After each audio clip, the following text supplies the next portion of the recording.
नमस्कार। खेत खजाना में आपका स्वागत है। आज दिसंबर की 13 तारीख है और दिन है बुधवार। जैसा कि पिछले 2-3 दिन के वीडियो में आपको जानकारी दे रहा हूं कि सरसों में अब तेजी की संभावना नहीं है, बल्कि कुछ दिन का ठहराव लगता था, लेकिन वो ठहराव भी शायद अब गिरावट की तरफ बढ़ने की संभावना जोर पकड़ रहा है। विस्तार से बात करें उससे पहले अगर आप इस चैनल पर नए हैं तो इसे सब्सक्राइब कर लीजिए। सब्सक्राइब करने के साथ साथ बेल आइकन को जरूर प्रेस कीजिए ताकि वीडियो अपलोड होते ही सबसे पहले आप तक पहुंचे। आप इसे लाइक और शेयर कर रहे हैं, इसके लिए आपका आभार। आज सरसों के बाजार के अंदर थोड़ी सी गिरावट ही बढ़ी है और बाजार 25 रुपए से लेकर के 50 रुपए तक कमजोर हुआ है, लेकिन प्लांटों में बाजार ज्यादा कमजोर हुआ है। खास तौर पे सलोनी प्लांट के अंदर आज 100 रुपए की गिरावट आई है, जबकि गोयल कोटा प्रोटीन्स का जो प्लांट है कोटा का, उसमें 50 रुपए की गिरावट है। जयपुर का बाजार 25 रुपए कमजोर हुआ है और दूसरे बाजारों के अंदर भी 25-50 रुपए की गिरावट दर्ज हो रही है, चाहे वो चरखी दादरी लाइन की बात हो, चाहे टोंक निवई लाइन की बात हो, चाहे वो दिल्ली की बात हो, चाहे वो किसी और अलवर खैरथल सुमेरपुर मंडी की बात हो। सभी जगह पे बाजार गिरावट की तरफ बढ़ा है। सबसे बड़ा कारण यह है कि सरसों की बिजाई को बहुत बढ़ा चढ़ा करके बताया जा रहा है। दूसरा कारण यह है कि इंटरनेशनल मार्केट के अंदर जो खाद्य तेलों का बाजार है उसमें गिरावट है, खासतौर पर पाम तेल के अंदर।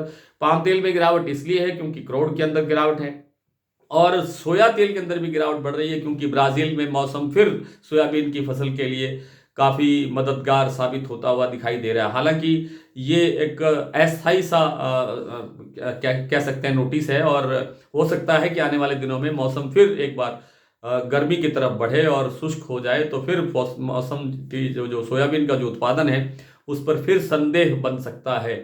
इन सब कारणों से बाजार में उठापटक बनी रहेगी, लेकिन खास तौर पे सोयाबीन सोया तेल में विशेष मंदे की संभावना नहीं है।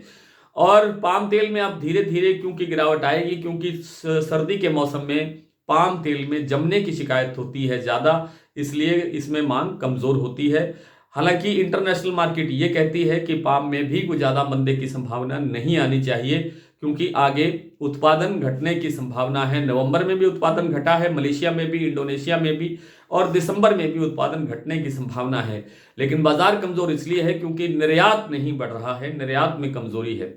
और इसी तरह से जो दूसरे खाने के तेल हैं जैसे मूंगफली तेल है, उसके अंदर मंदे की संभावना बिल्कुल नहीं है। आज जब सारे खाद्य तेलों के बाजार में गिरावट आई है, वहीं जो मूंगफली का तेल है वो या तो स्टेबल है या 5-10 रुपए बढ़कर के कारोबार दर्शा रहा है। बिनोला तेल के अंदर भी गिरावट बढ़ी है, लेकिन ये गिरावट भी अस्थायी लगती है, इसे रिकवर होने की ज्यादा संभावना है। 840 के आसपास भाव रह गया राजकोट का बिनोला तेल का, और 850 रुपए के आसपास का भाव है कड़ी का 10 किलो बिनोला तेल का। इसमें ज्यादा मंदे की संभावना लगती नहीं है। सरसों का तेल 1032 रुपए और 1042 रुपए, 42 रुपए भाव है कच्ची घानी का जयपुर 10 किलो का। और इस सरसों के तेल में अब बहुत बड़ी तेजी, बहुत बड़े सुधार की संभावना बिल्कुल नहीं है। कोई 10 रुपए प्रति 10 किलो या 20 रुपए प्रति 10 किलो का सुधार अगर हो जाए तो ये बड़ी बात समझना चाहिए। सरसों दाना में भी अब कोई लगता नहीं है कि कोई बड़ा सुधार हो सकता है। कोई 25-50 का सुधार हो जाए तो अलग बात है, बाकी गुंजाइश कम है। आप बाजार डाउन की तरफ ही ज्यादा जाने की संभावना रहेगी। आइए कुछ मंडियों के भाव देख लेते हैं। आज जो सलोनी प्लांट से शुरू करते हैं बात। सलोनी प्लांट का जो कोटा का भाव है वो 6100 रुपये रह गया है। अलवर 6150 पर है। 6200 रुपये का भाव है शमशाबाद, दिग्नेर और आगरा का। भरतपुर मंडी में आज भाव खुला है 5451 रुपये।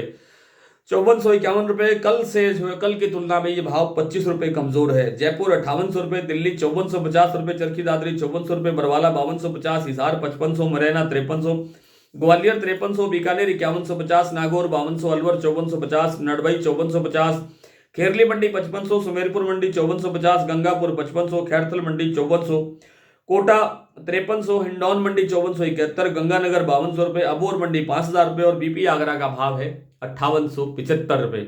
आज इतना ही, कल आपसे फिर मुलाकात होगी, तब तक के लिए नमस्कार।